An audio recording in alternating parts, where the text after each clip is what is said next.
یہاں سے اسلام کی حکومت کا آغاز ہوتا ہے، یعنی اسٹیبلشمنٹ جو ہوئی۔ اب یہاں سے رسول اللہ صلی اللہ علیہ وسلم نے باضابطہ بادشاہوں کو اسلام کی تبلیغ دی، لوگ جوک در جوک اسلام لاتے رہے، اور اس کے بعد اسلامی فتوحات بھی ہوئیں، غزوات ہوئے، جنگیں ہوئیں۔ نبی کریم صلی اللہ تعالیٰ علیہ وسلم کا یہ جو مدنی دور ہے حضور کا، یہ بڑے سنہرے ابواب میں لکھا گیا۔ وہ ہجرت کا 8واں سال تھا۔ انشاءاللہ العزیز کل میں حضور اکرم صلی اللہ علیہ وسلم کے مدنی دور کے آخری حالات اور پھر حکومت کا جو اسٹیبلشمنٹ ہے اور اس کے بعد خلافت کا آغاز، جو خلافت کی تاریخ ہے، کیسے خلافت قائم ہوئی، کس طرح سے خلافت کے لیے معاملات آئے، انشاءاللہ تاریخ اسلام کی آگے کی اور بنیادیں آپ کے سامنے رکھیں گے۔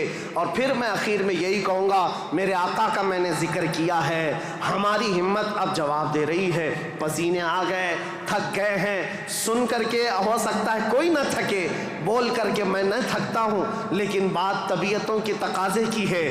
حضور کا ذکر ایسا ہے، میرے آقا کا ذکر ایسا ہے، جس پر کل میں نے جو شعر کہا تھا وہی آج کہتا ہوں۔ جو کچھ بیاں ہوا وہ آغاز باب تھا، یہ قصہ لطیف ابھی نا تمام ہے، لیکن رضا نے ختم سخن اس پہ کر دیا، خالق کا بندہ خلق کا آقا کہوں تجھے۔